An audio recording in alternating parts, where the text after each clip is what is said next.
Assalamualaikum warahmatullahi wabarakatuh. Selamat malam semua insan muda. Malam ini peserta yang ingin mencoba dalam tantangan Taklukan Ketakutan Merini yang bernama Indra sudah hadir di daerah Ujung Berung. Dan ini merupakan titik kedua, di mana titik pertama kita sudah pernah ke sini sebelum-sebelumnya. Dan ini adalah titik kedua yang tempatnya di area perkebunan untuk penelitian.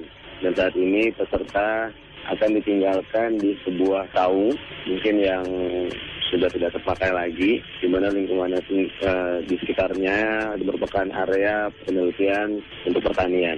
Dan peserta malam ini udah ada Indra. Persiapannya kayak gimana, Indra? Udah siap nih buat malam ini? Persiapannya insya Allah udah siap. Persiapannya ya mungkin biasa aja, mungkin baca doa-doa yang saya bisa. Ya pokoknya insya Allah lah, secara mental sudah siap. Dan seperti biasa insan muda, Indra bagi peserta dari tantangan Taklukan Ketakutan ini akan kita biarkan sendiri, dan nanti setelah habis satu cerita yang mungkin insan muda dengar sekarang dimanapun kamu berada, dan sambil kita meninggalkan Indra sendiri di sini sendirian, tentunya buat insan muda semua selamat mendengarkan cerita yang telah kami persiapkan untuk insan muda semua. Jangan pernah mendengarkan sendirian. Lengser wengi sliramu tumake sirmo aja tani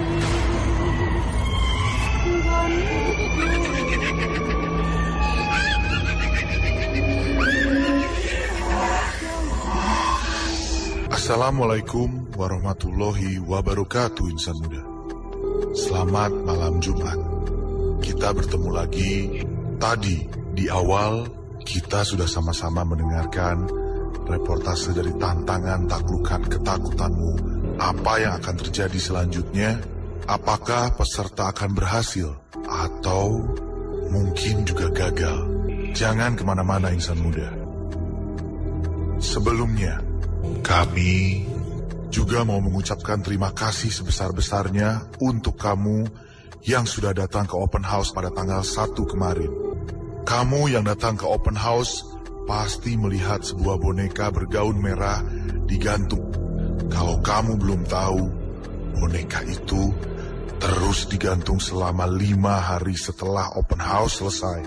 Alasannya, penghuni gaib atau yang sering disebut oleh kru sebagai si baju merah sangat menyukai boneka itu dan tidak ingin boneka itu dipindahkan atau dia akan marah. Hingga akhirnya si baju merah bisa dibujuk setelah memakan waktu 5 hari. Insan muda, saatnya kita sama-sama mendengarkan cerita pertama. Ingat insan muda, jangan pernah dengerin ini sendirian. Jangan pernah dengerin sendirian. Nightmare adalah salah satu program radio yang membuatku kembali menjadi pendengar radio. Bisa dibilang satu-satunya program radio yang aku dengar sekarang. Namaku Bowo. Aku seorang penulis cerpen, spesialis cerita horor. Beberapa karyaku sudah dimuat di media. Dan sekarang aku berniat menulis novel. Tentu saja novel horor. Dan Nightmare adalah salah satu inspirasiku dalam menulis. Kembali hadirnya membuatku ingat sebuah kejadian yang tidak akan pernah aku lupakan seumur hidupku. Pengalaman pertamaku melihat sesuatu yang gaib, yang mungkin orang-orang bilang hantu. Satu kalimat yang selalu diucapkan adalah jangan pernah dengerin sendirian. Dan ternyata itu bukan hanya sebuah kalimat tanpa makna. Pertengahan tahun 2003, aku sedikit lupa tepatnya. Tapi saat itu aku baru saja naik ke kelas 2 SMA. Sebenarnya aku berasal dari Serang. Namun karena ingin pendidikan yang bagus, maka aku sekolah di Bandung, di salah satu SMA negeri unggulan. Aku tinggal sendiri, kos, di sebuah daerah di Jalan Plesiran. Waktu itu Ciwok belum ada, sehingga daerahku belum ramai seperti sekarang. Saat itu malam Jumat. Seperti biasa, aku sedang menunggu Nightmare dan biasanya aku mendengarkan berdua dengan teman sekamarku Rizal yang juga berasal dari Serang. Tapi malam Jumat ini aku terpaksa mendengarnya sendirian karena Rizal sedang pulang ke Serang. Awalnya aku malas mendengar sendirian. Jujur sedikit takut juga sih. Tapi karena penasaran dengan ceritanya, akhirnya aku memberanikan diri. Aku mendengarkan lewat handphone. Walaupun dulu belum secanggih sekarang, tapi kualitas radio di handphoneku sudah terbilang bagus. Akhirnya Nightmare mulai juga. Diawali dengan narasi dan background yang menyeramkan. Cukup membuatku merinding. Ternyata cerita pertama tentang hantu penghuni tangga di sebuah sekolah di Bandung. Sugestiku mengatakan kalau sekolah itu adalah sekolahku. Karena di sekolahku memang terdapat tangga menyeramkan yang katanya dihuni oleh makhluk gaib. Aku semakin mendengarkan dengan serius. Tanpa aku sadari, aku mulai memeluk guling dan merapatkan tubuhku ke dinding. Aku mulai larut dalam cerita itu. Sesekali aku melihat ke jendela yang memang tidak ada tirainya. Ceritanya benar-benar membuatku berpikiran yang tidak-tidak. Dan ketika cerita tentang hantu tangga itu sudah setengah jalan, tiba-tiba tidak terdengar apa-apa di headsetku. Hening sekitar 2 detik lamanya. Lalu tiba-tiba terdengar lagi sesuatu.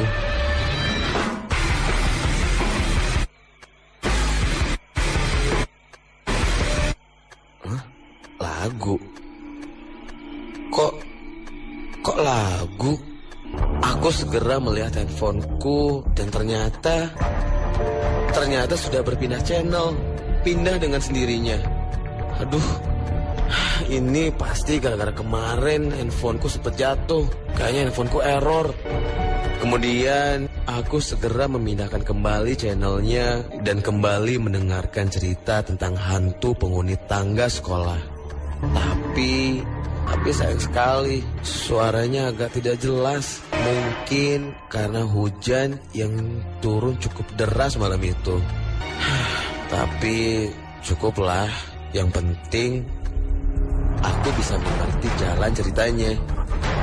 Ketika cerita pertama hampir mendekati akhir, tiba-tiba suara petir mengagetkanku. Keras sekali. Dan ketika aku sadar, ternyata channelnya berganti lagi. Ya ampun, masa sih gara-gara petir tadi? Aku mencoba berpikir positif dengan menganggap hal itu terjadi karena handphoneku yang sempat terbanting.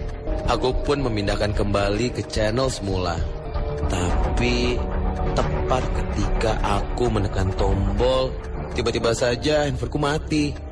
Aku mencoba untuk menyalakan kembali dan ternyata gagal. Mungkin handphoneku baterainya habis ya. Padahal HP-nya baru saja di-charge sebelum Nightmare Set dimulai. Astaga, hal ini membuatku kesal. Kenapa aku ceroboh sehingga handphoneku terbanting kemarin? Akhirnya aku terpaksa mendengarkan lewat tape milik Rizal. Aku sempat ragu karena tape-nya agak susah menangkap sinyal radio. Antenanya hilang, gak tahu kemana. Tapi ya udahlah, nggak ada salahnya mencoba. Kemudian aku menyalakan tip itu dan membesarkan volume radio serta mengatur frekuensinya. Ternyata suaranya terdengar sangat jelas. Aneh, biasanya nggak pernah sejelas ini. Seolah hujan deras tidak mengganggu gelombang radio sedikit pun. Ternyata sudah sampai di narasi cerita kedua. Sepertinya cerita kedua menceritakan tentang hantu anak kecil yang menghuni sebuah apartemen. Astaga, kenapa tiba-tiba aku merinding? Mungkin karena aku paling takut dengan sosok hantu anak kecil. Cerita kedua pun dimulai. Diawali dengan suara anak kecil tertawa.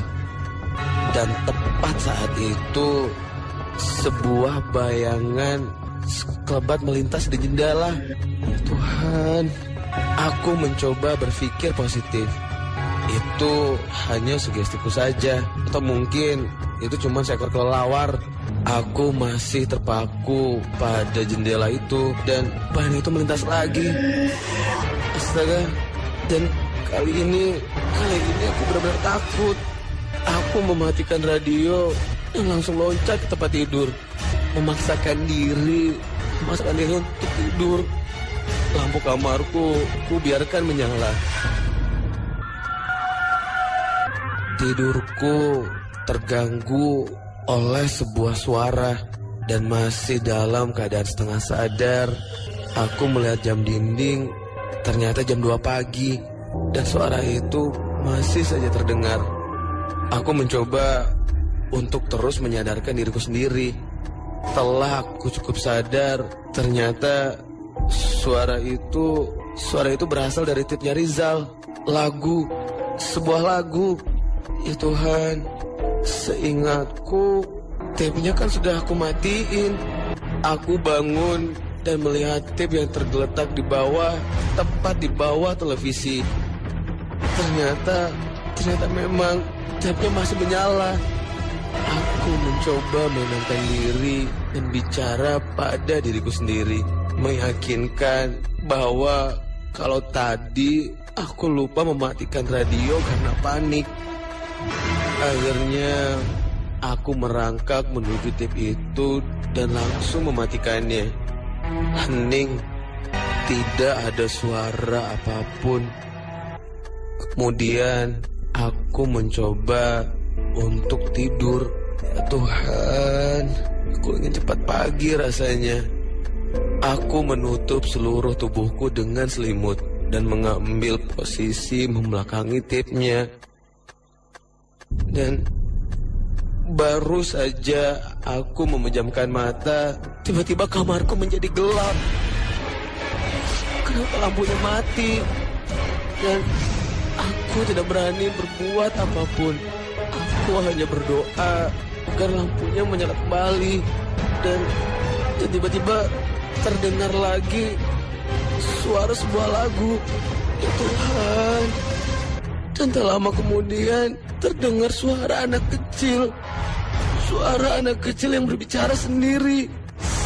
Dia seperti menggerutu. Gimana sih? Susah. Aku memberanikan diriku untuk melihat siapa dia sebenarnya.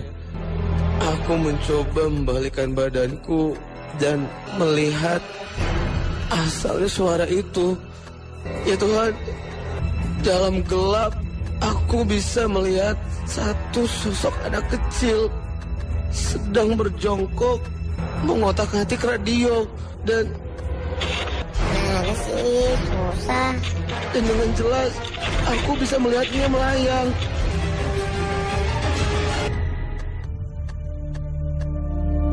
Sejak saat itu aku tidak pernah lagi berani mendengarkan dengan sendirian.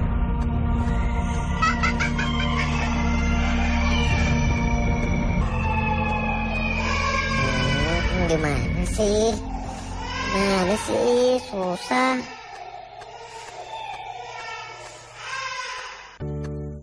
Pernah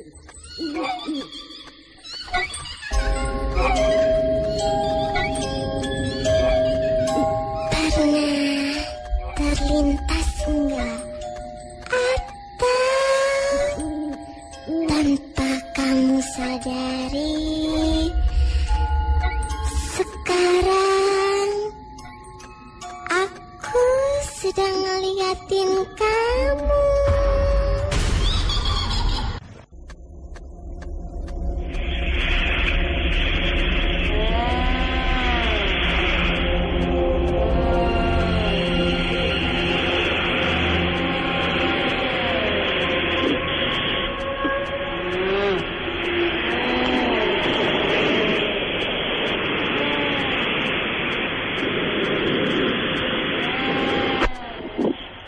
Selamat malam istri muda semua.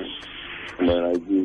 Sekali lagi Galang berada di ujung Berung di kedua, di mana lokasi, dan malam hari ini Indra telah bisa melewati beberapa menit yang mungkin kalau istri muda ada di rumah atau dimanapun sedang mendengarkan cerita pertama.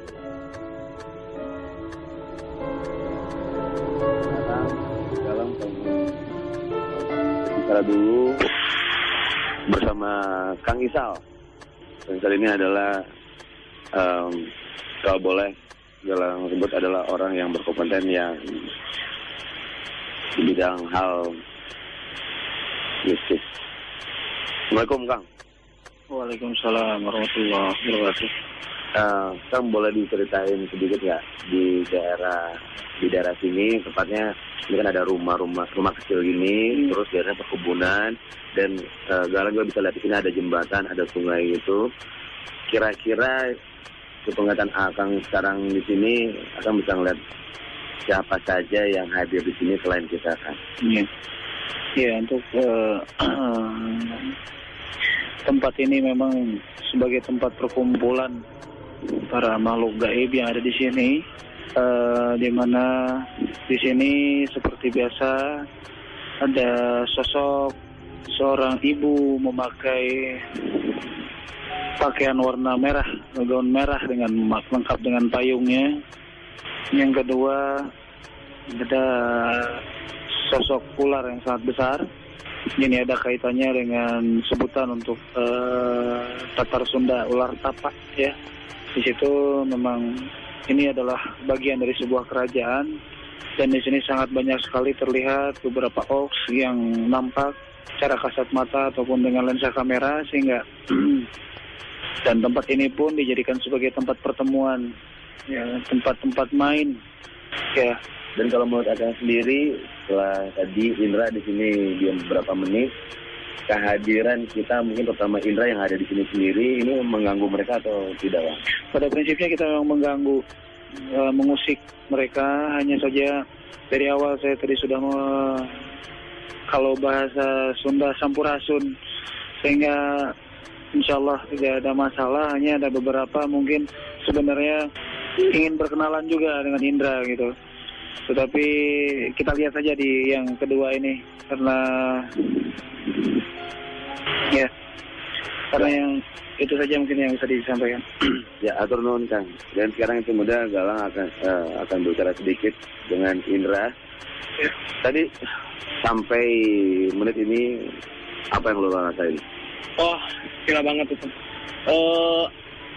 Astagfirullahaladzim juga ya. Yang saya rasain di sebelah kanan saya, dia terus berdiri mendekat, pengen kayak ngerangkul gitu atau gimana. Terus jadi lu sendiri lihat ada. Terus juga di atas ada suara kayak orang yang lempar batu gitu. Ya, mungkin kalau misalnya lu dengar sendiri nih suara sungai di sini juga udah cukup keras, tapi lu mendengar ada suara lain. Ada. Dan sosok yang lu lihat itu boleh ceritain nggak penampakannya seperti apa?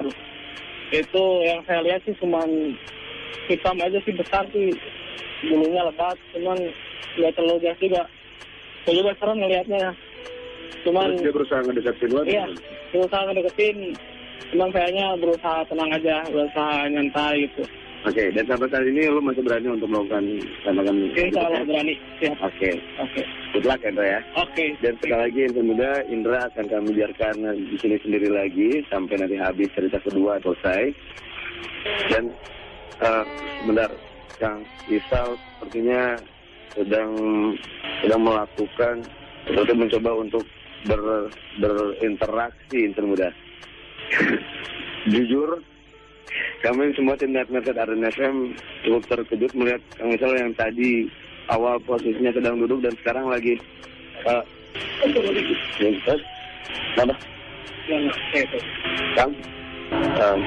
Isal lagi melakukan beberapa gerakan seperti mungkin sedang berinteraksi dengan makhluk yang ada di sekitar sini, dan kami semua cukup terkejut karena apa yang sedang dilakukan oleh Kang Isal di sini. Sekali lagi insan muda, Kang Isal, punten.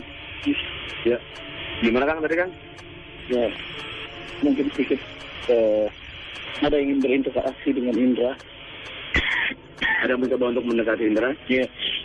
Kang tadi melakukan gerakan-gerakan seperti apa ya? Kalau boleh dibilang mungkin kayak ingin untuk berkelahi sama mereka kan? Ya, ada beberapa yang seperti itu ya. Ada beberapa yang mungkin kedatangan kita tidak diperkenankan.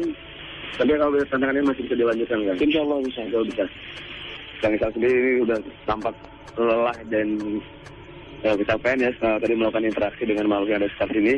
Sekali lagi, untuk insan muda dimanapun kamu berada, selamat menikmati cerita kedua yang telah kami persiapkan. Jangan pernah mendengarkan sendirian.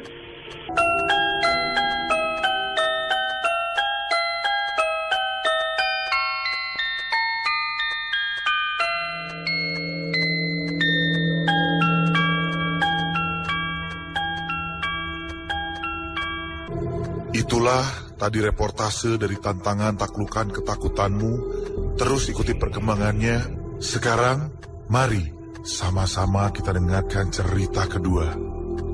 Selamat mendengarkan.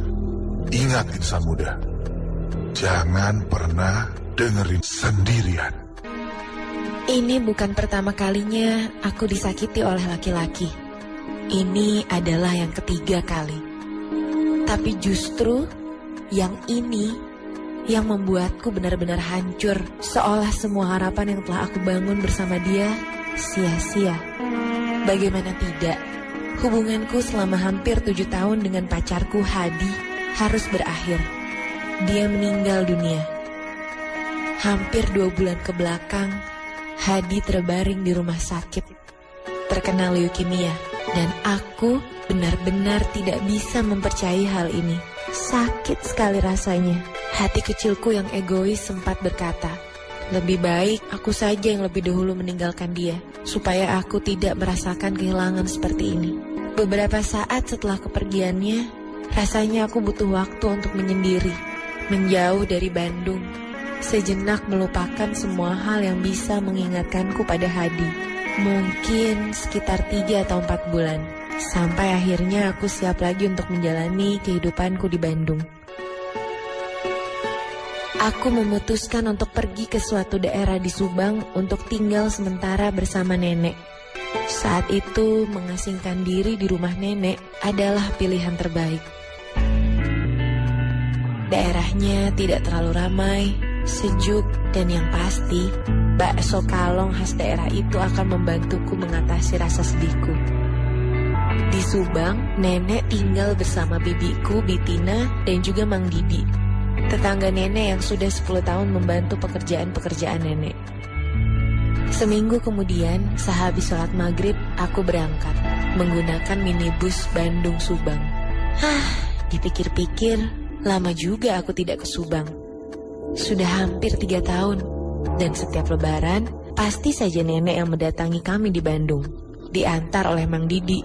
Di Subang rumahnya sempit, itu adalah alasan yang selalu nenek berikan. Sekitar jam 8:30 malam, aku sampai di terminal Subang. Aku pun segera memanggil tukang ojek, karena dari terminal ke rumah nenek harus menggunakan ojek sekitar 20 menit. Dan tak lama aku sampai.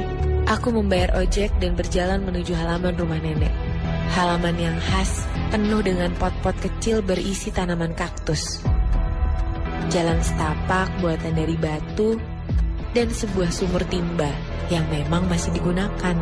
Bahkan warga sekitar sering mengambil air dari sumur nenekku untuk kebutuhan sehari-hari karena airnya memang jernih sekali.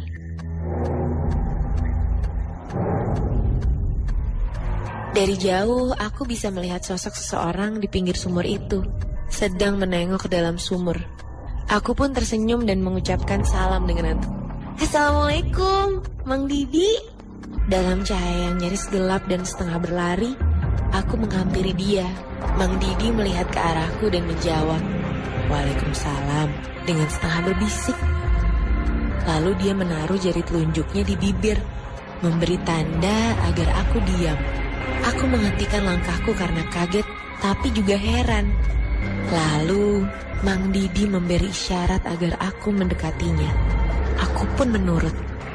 Setelah sampai di sebelahnya, aku segera cium tangan, kemudian bertanya dengan setengah berbisik. Lagi apa sih Mang Didi? Kenapa harus bisik-bisik? Lalu Mang Didi menjawab, Shh, diam dulu nih ya. Mang Didi teh lagi nunggu. Karena penasaran, aku terus saja bertanya, nunggu apa Mang? Mang Didi mendekatkan wajahnya padaku kemudian berkata, nunggu setan. Setan anak kecil yang dulunya mati jatuh di sumur ini. Makanya kamu tuh jangan ribut nih ya. Dan bukannya takut, aku malah tertawa. Mang Didi memang paling senang menakuti cucu-cucu nenek. Dan itu adalah kebiasaannya Mang Didi dari dulu. Pernah ketika aku kelas 3 SMP, aku menangis menjerit-jerit karena Mang Didi berkata di kepalaku ada tuyul. Dan akhirnya setelah nenek menegurnya, Mang Didi tertawa dan berkata kalau itu hanya bercanda. Lamunanku buyar ketika Mang Didi kembali menyuruhku diam. Mang Didi bilang, Shh, diam nih ya, Mang Didi mah sekarang sudah bisa melihat setan beneran. Diam ya. Aku hanya tersenyum lebar dan berkata bahwa aku bukanlah anak kecil lagi. Aku mencium tangannya sekali lagi, kemudian melangkah ke dalam rumah.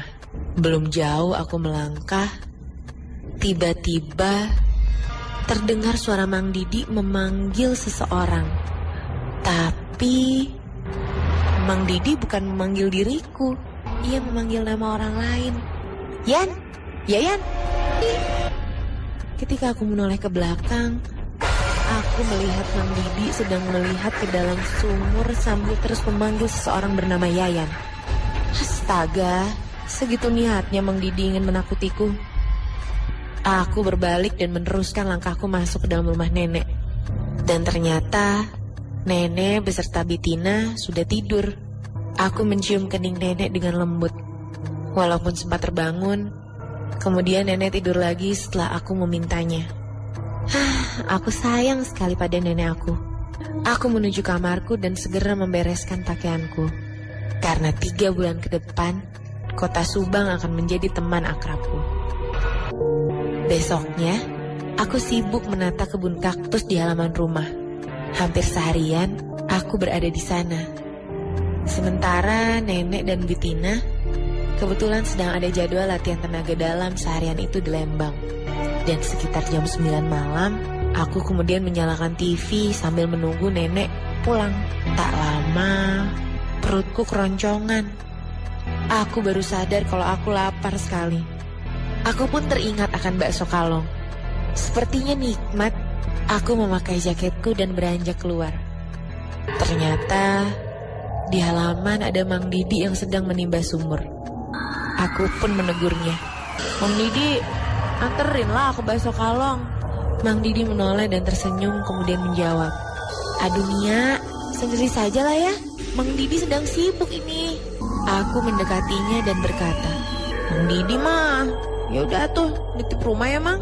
Oh iya, ngapain tuh Mang Didi nimbang air jam segini? Sampai keringetan gitu. Sambil ngos-ngosan, Mang Didi menjawab, Mang Didi bukan nimba air. Aku penasaran dan bertanya lagi, hei terus ngapain tuh? Masih sambil menimba, dia menjawab, ini lagi nyari kepalanya si Yayan.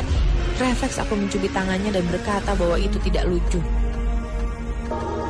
Bakso kalong memang selalu ramai. Diberi nama bakso kalong karena buka dari jam 9 malam hingga jam 3 pagi. Rasanya enak sekali.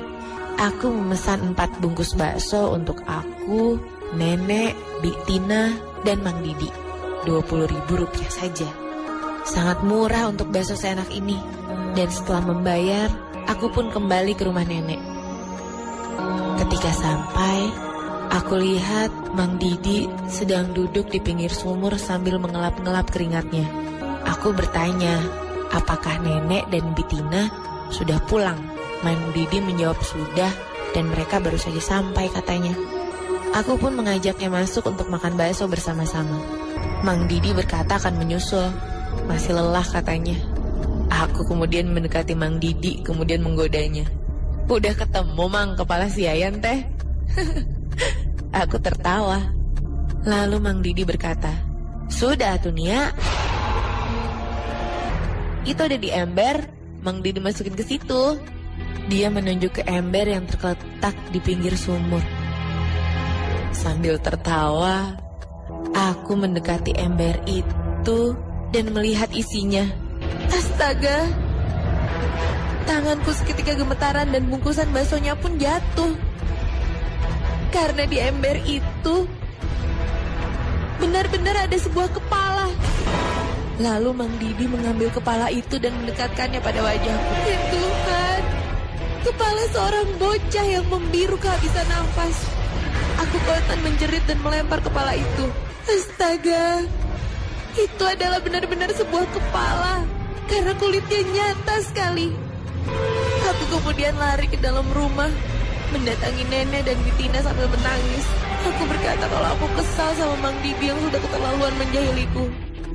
Nenek terlihat bingung, lalu bertanya apa sebetulnya maksudku. Masih sambil menangis, aku pun menceritakan semuanya. Kejadian dari semalam aku datang hingga kejadian kepala barusan. Lalu nenek dan Bitina nampak pucat. Dan dengan pelan, nenek berkata, kalau Mang Didi sudah meninggal 2 minggu yang lalu karena terpeleset di pinggir sumur saat sedang mengambil air. Ya Tuhan, lalu siapa sosok di sumur yang aku ajak ngobrol selama ini?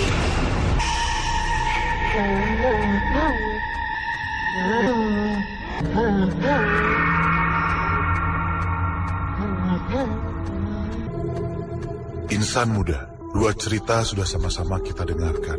Kedua cerita tadi bukan dibuat untuk menakut-nakuti insan muda, tapi untuk membuat insan muda ingat dan sadar bahwa kita manusia tidak hidup sendiri di dunia ini. Ada alam yang lain yang juga hidup berdampingan dengan kita, yang disebut alam gaib. Kita bertemu kembali minggu depan. Ingat, jangan pernah mendengarkan ini sendirian.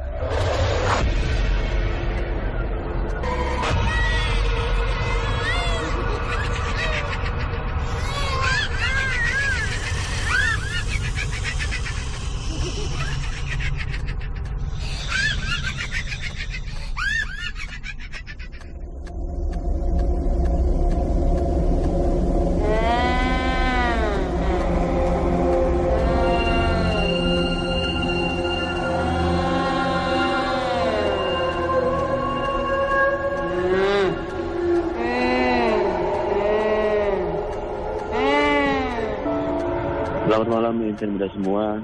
Kembali lagi di tantangan taklukkan ketakutanmu. Masih di lokasi titik kedua di daerah Ujung Berung, di daerah perkebunan penelitian pertanian. Dan peserta malam ini Indra kita nyatakan berhasil melakukan ketakutannya. Selamat buat Indra. Alhamdulillah, amin. Dan saya pengen tanya lu sama Indra, lu sebagai peserta buat malam ini, tadi setelah melewati beberapa menit yang kedua tadi, apa yang lo rasain? Yang di kedua ini yang saya rasain, itu yang di belakang pundak saya sebelah kiri, biasa kayak yang mau ngerangkul gitu, kayak mau ngedeketin. Sebenarnya apa yang lo rasain kalau pas dia lagi mau ngerangkul, mungkin apa? Ya, tangan atau apa, gimana? Enggak sih, cuman agak ada jarak misalnya kurang lebih 50 cm. Kayak ngerangkul ya kayak mau ngerangkul kayak tangan gitu. Terasa berat atau gimana? Lumayan rasa berat, lumayan merinding lah, gila. Itu di belakang lo ya? Iya, di belakang sebelah kiri. Terus banyak lihat bayangan juga, itu nggak tahu halusinasi saya atau nggak tahu emang beneran asli. Banyak bayangan-bayangan, tapi saya lihat kiri kanan nggak ada kendaraan gitu, nggak ada orang yang lewat. Cuman ada bayang-bayangan, kalau kata orang sudah bilang kelebat gitulah. Dan kalau ada suara-suara gitu lagi, ada yang lo dengerin? Suara alhamdulillah nggak ada, cuman yang bikin saya ngeri ini suara aliran sungai ini. Itu bikin menjadi suasana agak angker juga gitu. Yang suasana aliran sungai ini. Dan penampakan yang tadi sebelumnya yang lo lihat tadi gimana? Yang penampakan yang tadi alhamdulillah nggak muncul lagi, nggak nampakin lagi.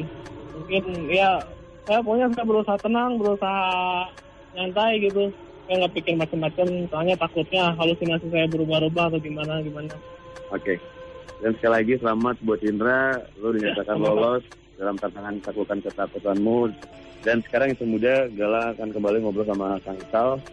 Isal tadi Indra udah cerita ya yang dia rasain itu kayak seperti ada yang mau ngerangkul gitu kan? Ya itu mungkin sebenarnya ada yang ingin berinteraksi dengan Indra.